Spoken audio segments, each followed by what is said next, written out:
So our next speaker will be presenting about health equity and racism in medicine. So Dr. Bianca Roberts is a family medicine physician at Mercy Medical Group.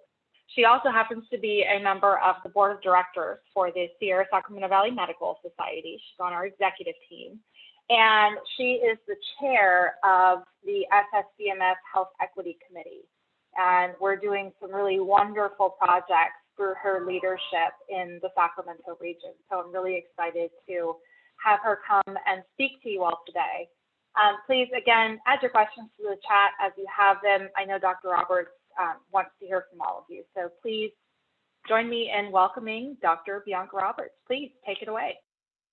All right. Thanks for having me. So what I want to do is just kind of go through a couple of things with kind of let you know a little bit about myself. And then my hope is that we'll also get to do some breakout sessions. We'll see how that works, where we kind of talk about some opportunities where we all can take part in equity today. So again, I'm so excited to talk to you all. So here's our overall agenda. We're going to talk about who am I, what's racism, what's equity, and then do the breakout groups. And please, if you've got questions, put them in the chat and I'll try to get to them as we go. There we go. So first, let me tell you a story about the bumblebee. So this is my motto is be the bumble. So according to the laws of aerodynamics, bumblebees should not be able to fly because their wings are too small for their bodies. However, bumblebees ignore science daily and achieve more than they were ever predicted to achieve. So when I was in high school, this was my theme, my whole life, this is my theme, be the bumble. And basically I grew up in South Sacramento. I went to Valley High School, go Vikings. And I was in a couple of programs that really helped me learn how to go to college and consider a career in health. At Valley High School, there are the health tech programs and the AVID programs. And I just kind of always liked science and math. I thought they were kind of cool. I know I was weird, but I was okay with that. And interestingly, even kind of in those settings, there were some of my counselors who, with their good intentions, they still warned me, about how hard it was to be a doctor and how scary it would be, and I should consider other things because it would be a long road. And it kind of like made me think, well, maybe I don't want to be a doctor. I'm not sure, because that might be scary. Because I'm a first generation college student. No one in my family has gone to college. I ended up going to UC San Diego, which is in La Jolla. So I decided maybe I won't be a doctor, but maybe I'll figure out something in science because I like biology. That seems cool. Then I got to La Jolla. The picture came out a little blurry, but La Jolla, I don't know if anyone's been there. It's this beautiful beach town right on the beach, the top of San Diego. It's like one of the richest cities actually in our country. And I learned something. I saw like older folks, with surfboards walking around. They'd come up to campus with their grandchildren and they were very healthy, older people. And I learned that, wow, so you don't automatically get sick when you get older, because like everyone in my family, they got diabetes, or they were on dialysis, or they had high blood pressure. And those were things that just happen when you get older. So I learned diabetes, kidney failure leading to dialysis, and high blood pressure are not normal parts of aging. And it made me think, wow, what is it that these people have that my community doesn't have? And it made me think, well, I want to learn about those things, and I want to be a doctor so I can figure that out. So I spent some time shadowing actually at one of the pediatrician's offices in La Jolla. And there was so much, it was just different. It was not any experience I had ever had as a kid. They talked about nutrition and being healthy and playing outside and all the things that you should do to grow up and be healthy. But I had never had that experience growing up. So I decided I'm going to be a doctor and I'm going to go back to South Sacramento and make a change. So I studied biochemistry and cell biology at UC San Diego. But it wasn't just studies. I played basketball in college. I played the first year. Then I had to work. So it happens. But then I was on a hip hop team, dance team. And I also was a resident advisor where I mentored and watched over other students, make sure they weren't doing illegal stuff in the dorms. I was that person. Volunteered at hospitals and labs during my breaks. And then what I did was I always took a fun class with a hard class so that I got the best grades I could get. So I would have dance with chemistry. And it was just a good balance. And, I just ignored the schedule and I did what worked for me. And I got really good grades when I was in college and I had fun. Then I ended up going to medical school and you guys had the medical school talk, I think already, but we apply to a bunch of schools and you don't get into all of them. You don't interview at all of them, even if you have the best grades. I ended up applying to 30 schools, interviewed at 11, got into 10 of them, and ended up going to UC San Francisco, where all these wonderful folks are doctors now. They're my really good friends and we still keep in touch and we just learned a lot. The reason I show you this because you might look and say, oh my goodness, becoming a doctor takes forever, but it's not like sitting in a class forever. You have classes and then you're in the hospital, but then between that stuff, you meet people and these are your lifelong friends. Like some of these folks are my kids' godparents and we're just really good friends. We hang out. I just saw some folks just yesterday actually. So, okay. Then in med school, you decide, okay, what kind of doctor do you want to be? I chose family medicine. And why did I choose family medicine? Well, I think it's the best, but that's why I chose it. But I just liked everything, really, I liked everything. Family doctors are doctors that are trained to take care of the whole person and their family. So that's why I decided to be a family physician. Initially, I thought, pediatrician, I can make a difference with the kids, but then I realized, the kids don't really have control over what their parents buy and the food and stuff. I wanted to be an OB at one point. Then I thought, then I kind of have to give up people. I don't get to see them grow up. So family medicine made the most sense. And then I did residency in family medicine here back in Sutter. And again, I'm just telling you more about my personal self because it's not like you're just in school all these time. When you're a resident, you are in a paid position. You just see thousands of patients, as many patients as you can under supervision of other doctors. And you do work a lot, but you learn a lot. And I got married during residency and I had my first kid during residency. So life goes on when you're during this time. And now I work at Mercy Medical Group in Elk Grove and I do a lot of things, procedures, skin biopsies. I do a lot of women's health, joint injections. I do other kind of injections and procedures. I take care of kids and do like your regular stuff like well child and take care of diabetes, asthma, weight management. And my favorite part is I see patients grow up and I support families as their loved ones are passing. So that's what I am passionate about. Then I thought, okay, so I wanted to become a doctor because I wanted to make a difference because I saw my community is really sick. Everybody's kind of sick, but others are not. So I thought I needed to make a bigger difference. So then I thought, why don't I go into leadership? And so that I can have an impact on more than just my own patients, but also everyone. So I'm a department chair and I'm involved with hiring doctors, nurse practitioners, and physician assistants at Mercy. I'm involved with mentoring those folks, traveling to meet other leaders across the country. And I work between departments with all of our specialists to make sure we're communicating well. And it gave me a seat at the table because there weren't, so I don't know if you guys know what that means, but just basically, if you go into corporate America, which is where like there's a lot of businesses and where people are making decisions about things, there's not a lot of diversity. There's not a lot of women in these top positions, and there's not a lot of people of color. And when I became department chair, it put me in those rooms. So yeah, a lot of times I was the only Black person. A lot of times I was the only woman. A lot of times I was the youngest. I think I'm still the youngest person in a lot of these positions. But I got a position where I finally was in a spot where I could start having these discussions about racism and equity. So that's kind of where I got there. So we're going to transition over now to what is racism, what is equity. So I think most of us know a lot about personally mediated racism. This is kind of what we think about when we think about racism. This is where someone treats you a certain way, and there's, as a result, they have power over things that you do. They just make assumptions based on the color of your skin. And it's important to understand that we kind of create race. Like there's not like a gene, a black gene. There's not like a white gene.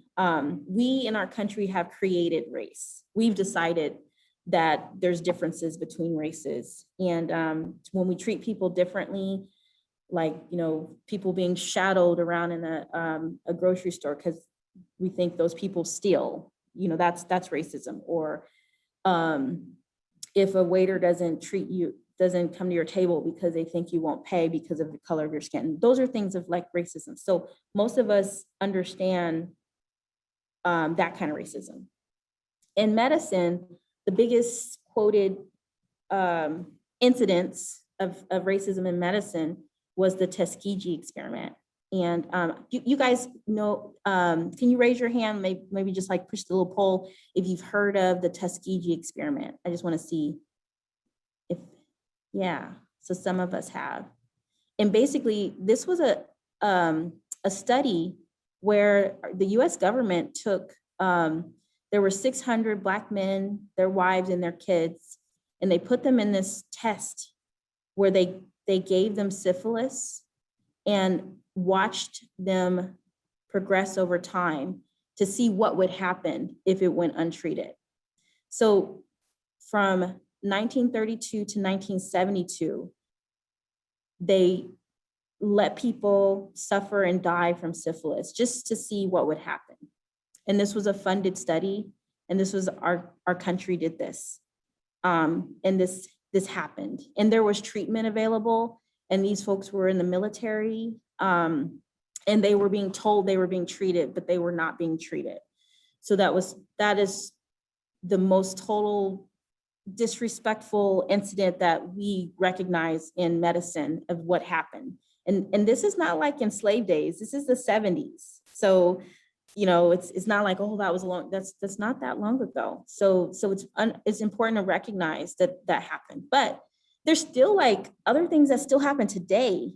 So this is an article from the New York Times, which talked about in the 90s, there were Black and Latino kids that were given injections of a substance called Finfluramine, which basically causes heart problems.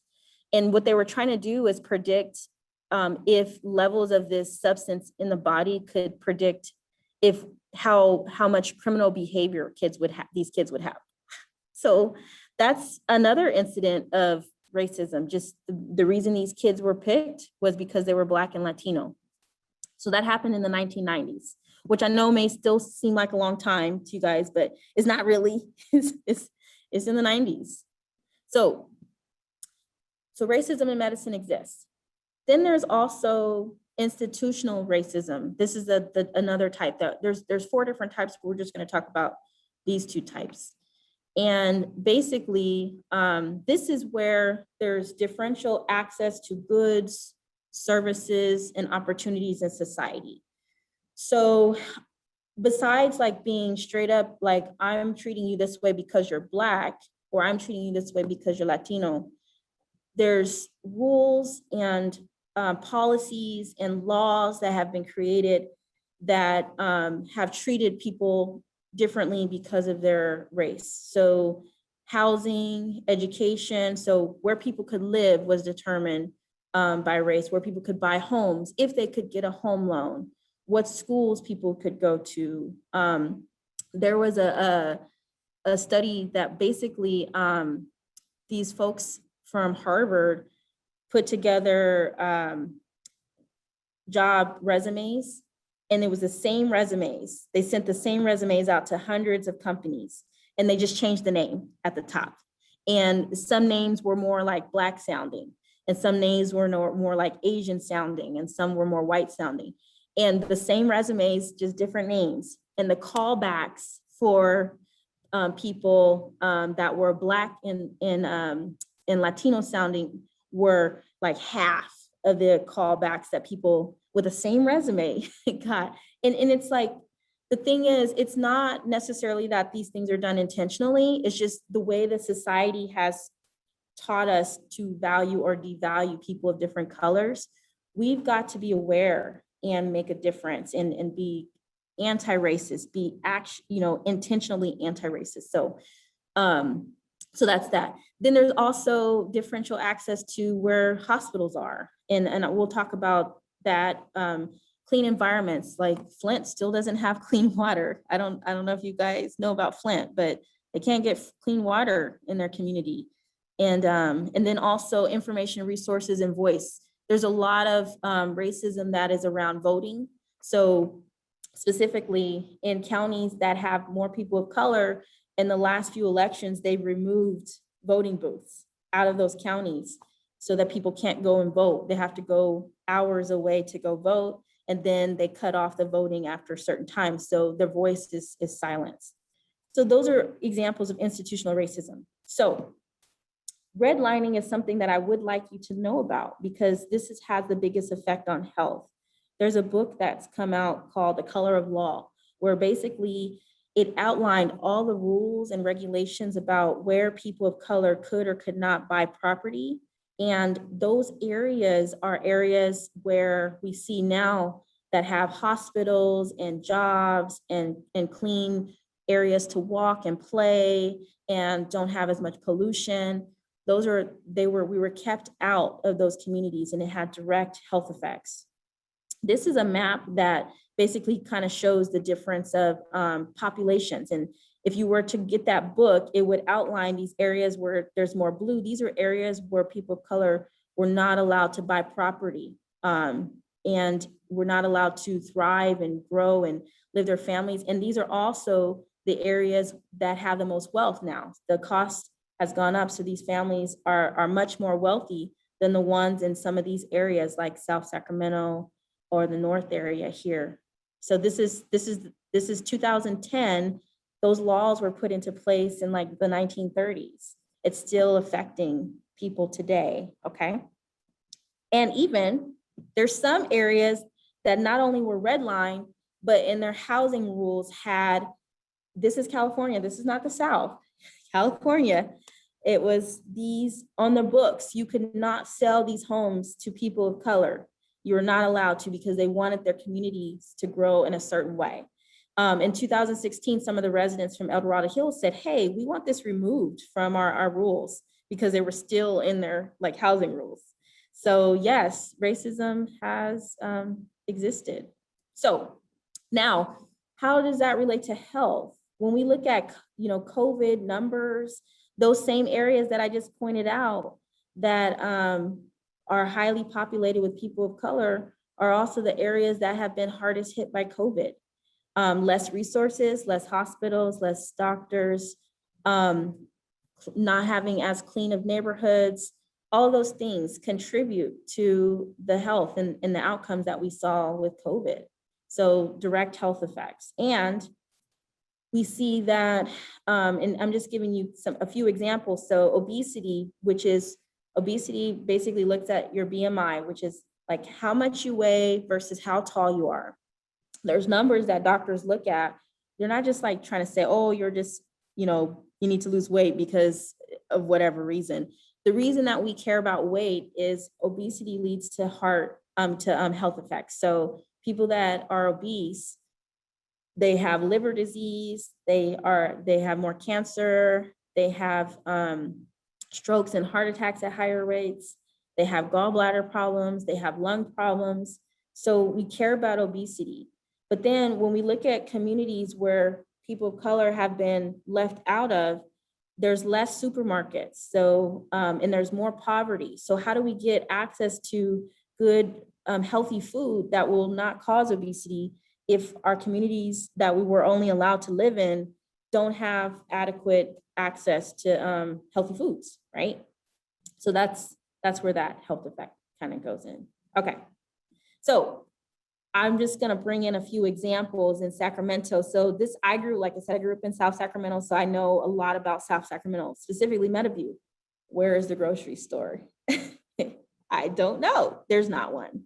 So versus, in Elk Grove where I live now, there's lots of grocery stores. And when you walk into the grocery stores that are near Meadowview in the South area, the first thing you see when you get in there, all this juice and candy and sweet stuff and all this kind of crazy stuff that causes obesity, versus in other areas like in Elk Grove where I live now, first thing you walk in, you see the vegetables and the fruits. You got to walk all the way around to get to the junk food. So that's different too. And then how are the areas created? My family, we can take a walk out in Elk Grove and there's a pathway, there's nice parks, it's beautiful, it looks nice outside. When we go to where I grew up in South Sacramento, there's not really a lot of parks and sidewalks, and the parks are gated up. You can't get to them. The sidewalks are cracked. They're thin. There's telephone poles in the middle. There's highways right on the side. So not really safe for kids and folks to play. So lots of things that lead to different health outcomes. So it's time for us to move towards equity and justice. So I think it's important to understand kind of what equity means. So health equity means that everyone has a fair and just opportunity to be as healthy as possible.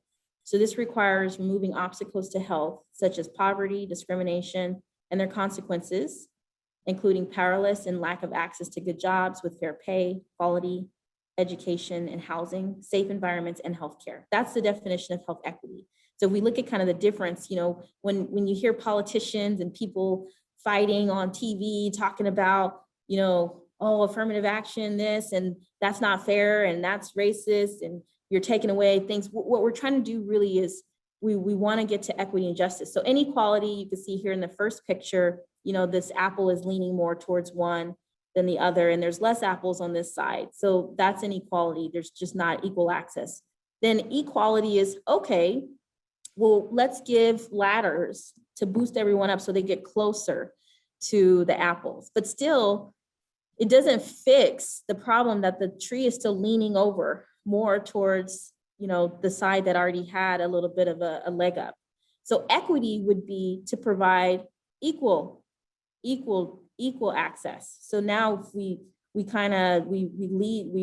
push this ladder up a little bit higher, now they both have equitable access to the apples. And then justice would be actually fixing the problem, where we make the tree straight and everyone has equal access and equitable access. And that's where we actually fix it. So that's where we got to move towards when we're talking about inequalities and racism and health disparities and such. So now I have 4 cases that I'm hoping that we can spend time kind of doing breakouts for. So I don't know how that works. How does that, how do we do this? Sam? I have the breakout, Dr. Roberts? I have the breakout rooms assigned, so we would just need you to give the explanation, and then we'll send them into the rooms. Okay. So I have 4 different sessions, 4 different, is it 4 rooms or is it what's? Yeah, it's 4 different rooms.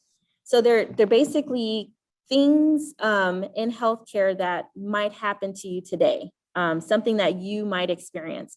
So what I'd like you to do is read the case, and there's 4 questions at the bottom of each case, and I just want you kind of to reflect on it, talk about it, and then when we come back as a group together, kind of just give your overall feel as a group and what you would do to help overcome that inequity for either your family member or yourself in that case. So just like one person provide a summary from the group.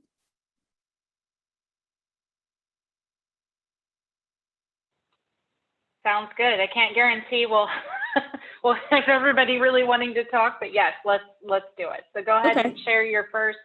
And I would recommend also copying what you wrote and putting it in a message to everybody as well once we've done our breakout rooms. So am I able to yes. jump into the breakout groups? Yeah, I'll put you in. Yeah. Okay. So for the first group, do you want me to go through each one? So are they different? So each breakout room has their own Yeah. slide? Is that what yeah, it is? Oh, okay. Let me think. And So, if that's not possible, we can do it as a group project. oh, we can. Okay. We can. Stan, how many facilitators do we have today? 5. We have 5. Okay. So what I want you to do is, this will take, bear with us, kids. We just need a moment. Go ahead and take Dr. Roberts' slides that she sent you this morning and email a different slide to each of the facilitators so that they can share their own screens in the breakout room and have the kids talk about it that way. I think that's the easiest thing to do. Okay. Does that make sense? Okay. So facilitators, it looks like we have Anna, Adriana. Hey there, Brandon. And I'm guessing, am I a facilitator, or is Dr. Roberts the other facilitator? No, I have Donna and Brandon as well. So Adriana, I don't. Donna's not on. Donna had to jump off to a CMA call. Got it. Okay, then I'll need Adriana. Okay. All right. So guys, check your emails, and then Sam, once you've sent that off, go ahead and break us out into the breakout rooms. And then our plan would be to come back at, we could do like 20 minutes. Sounds good. Okay. And we'll make it so you can jump from room to room, Dr. Perfect. Roberts. All right. Do you want us to go ahead and start going over the first one while we wait for this to happen? Sure. And I can read each of them too. So yeah, go ahead. Just go ahead and start, and then we'll break out. Okay. So the first is you attend your mom's appointment with her doctor. Your mom has limited English, and there are multiple times during the visit that her doctor speaks to you instead of your mom. Your mom seems upset, but the doctor was already 30 minutes behind and continues to proceed with the appointment. So my questions that I have are, who served as an interpreter for a family member before? How did that feel? Did your family member receive equitable care? What could the medical team have done to prevent this inequity? And what could you consider doing should this happen in the future? So that's the first kind of group discussion. Let's skip over that because that talks about a little bit of the answer. Group 2, your doctor recommends a skin biopsy for a growth on your grandfather's hand. So your grandfather's doctor. Your grandfather doesn't fully understand why the biopsy is recommended, but signs a consent form anyway. And then questions, have you or a family member ever signed for a procedure that you didn't fully understand? How did that feel? Did you or your family member receive equitable care?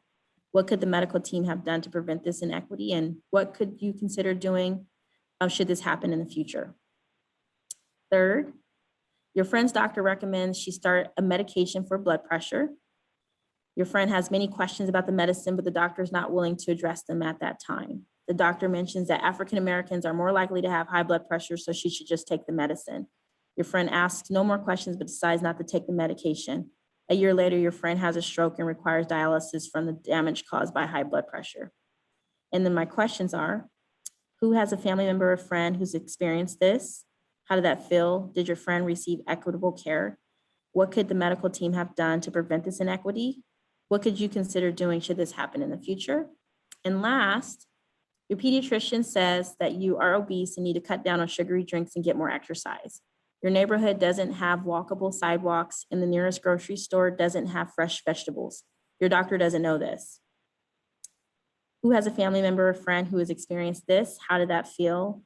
Did your friend receive equitable care?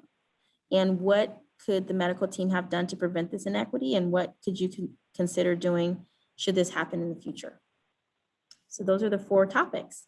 We're just going to talk about inequities that are kind of normal day-to-day stuff and come up with some strategies for how we might address them when we face them and be advocates for ourselves and our families. All right. So what my hope is, really, again, nothing doesn't have to be all perfect and there's no right answer. These are just kind of talking points. And again, what I shared earlier was, things have happened over history, things continue to happen. And sometimes they're huge things like the Tuskegee experiment or the kid experiment that happened in New York, but sometimes they're just kind of like day-to-day things that lead to differences in the care that we get. My question that I've been trying to answer is, why are people in some communities sicker than others, right? So there's lots of things that contribute to that. And if we're going to start to address equity and lead towards justice, we've got to be able to recognize when that's happening and have some tools for what to do about it. So this is just open discussion. And then I'm going to share a couple of comments I'll give after each time. But if we could have group one presenter first, and I'll read it again just so that we know kind of what happened and then they'll just share what they talked about. So again, for this one, you're at an appointment with your mom and doesn't speak English and she's getting upset because the doctor's not using a translator and really talking to you instead of her. What should you do about it? So can you guys just kind of share what you talked about, what you thought would be tools, and just let us know. All right, so I'm the reporter of this group, and basically what we talked about was, this situation definitely is sort of uncomfortable for the mom. I guess one thing that was kind of wrong about this was that the mom she's sort of the individual in the family that's kind of, has a responsibility over the daughter, and she's kind of just there for a translation. So the doctor, kind of took the mom out of her role by talking specifically to the daughter rather than the doctor talking to the mother rather than, or the situation that it is. It's sort of like, I know the situation kind of seems small, but it's kind of that the small things like this, it kind of, defines the setting of like what the actual doctor's appointment is. So I guess it's kind of important.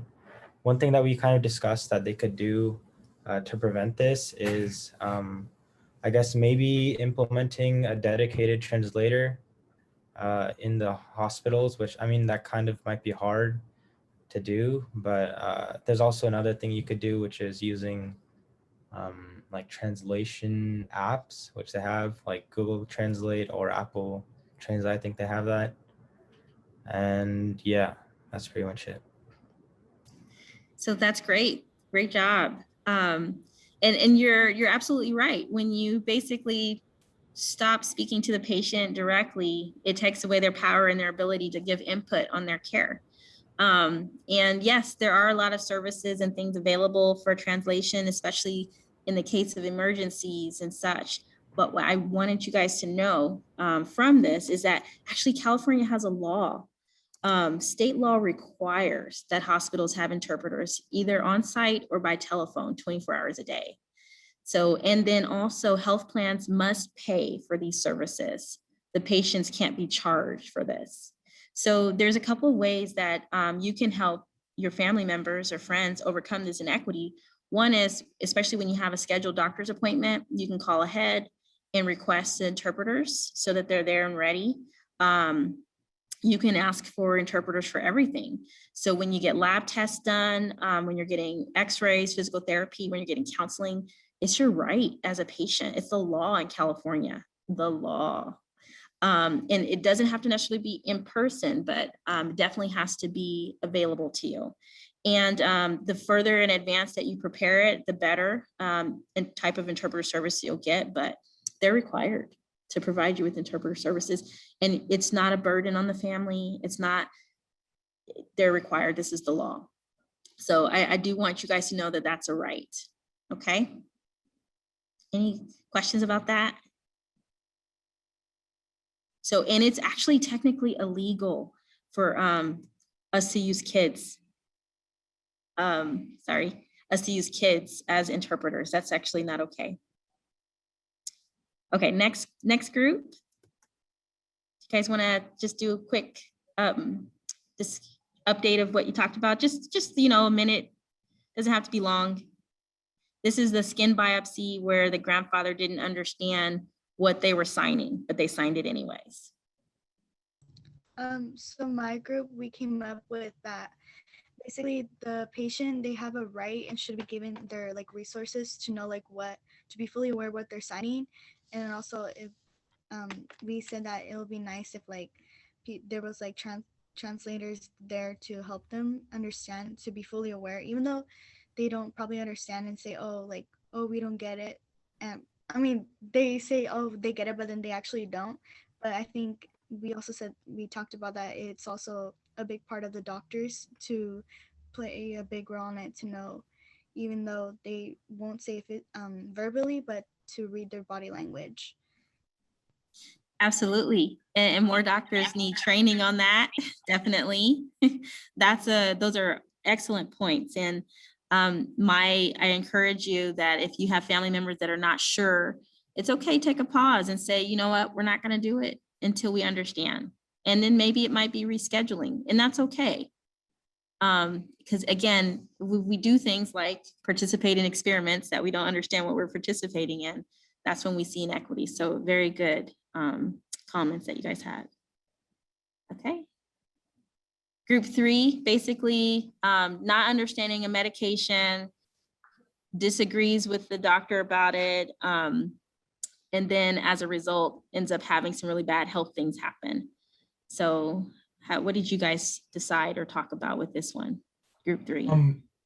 We discussed that the doctor shouldn't use race to prescribe a medication for the patient, and that if the doctor didn't have any time to address the patient questions, they should give them the paperwork for the medication or ask a medical assistant to address the patient questions. Yeah, those are all great points. Yeah, should we use race in medicine? And really we shouldn't. There's a lot of research actually that shows so many issues with using race with medicine. And you're right, when the questions can't be answered, a lot of times we should provide information, get the information, and schedule a follow-up to discuss it further. So we have that right as patients. So good job, guys. Okay, and then our last group, basically, this is a kid who doesn't have the ability to exercise or have groceries in their neighborhood, and the pediatrician's just really getting on the family about how they eat. So what can we talk? What did you guys talk about? So first, who has a family member or friend. This is a hard one, right? Because weight is an uncomfortable topic to begin with. I know I don't like even stepping on the scale at the doctor. So it's an uncomfortable topic to begin with, and the family probably doesn't want to say, we're from a low income neighborhood and that our kid's overweight. No one likes to talk about that. So the doctor might need to make the first effort to say, hey, what's your, is there anything going on at home? What does your neighborhood look like? What kind of exercise programs are you doing? And from that, the doctor might be able to get, oh, I don't think you have access to grocery stores and sidewalks. So that I think my dog might start barking. I'm sorry. The doctor might be able to start getting that. They might not have access to grocery stores and sidewalks. And beyond that, it's really hard, right? The doctor can't go build a sidewalk. That's hard. That's city stuff. But they can point them to food banks, SNAP, EBT, those kinds of programs. So the doctor can become knowledgeable about those things. And they can also help build a home exercise program that they can do on their own. So yeah. Yeah, this one is hard, right? Super, super hard. But I want to encourage you to think, well, the doctor can't build a sidewalk, but you know what? The doctor can write letters to politicians. You can write letters to politicians. You can lobby for your communities. You can be an advocate, a voice. You can do so much to make change. There's so much that can be done to make a change. It just requires leaders like you. It requires a voice. It requires more of us to become doctors. It requires more. So more doctors actually need training on understanding what social determinants of health are. That's where we're looking at communities like this. They're not all trained, and we're working on getting some of that more training done in most of our medical communities here in Sacramento. But yeah, this is hard. And we need more social workers, and we need more health advocates, community-based organizations partnered with our hospitals and clinics. So this is a hard one, but we're not powerless. So the first step is to write a letter. And you'll be happy, Dr. Roberts, to know that they've had a background in advocacy and policy, and we had the head lobbyist come talk to them from CMA, and they did a social determinants of health exercise, and they got a lesson on all the great community organizations that are out there to support healthcare and access to care. So this one actually does bring it all kind of together on some of the other topics that we've discussed over the last couple of weeks, you guys. So this is an awesome one. Thank you. All right. Well, that concludes our session today. Thanks for your attention and your participation. I guess I'm available if there's any questions someone has later. If you email me, it probably would take me about a week to get back to you, but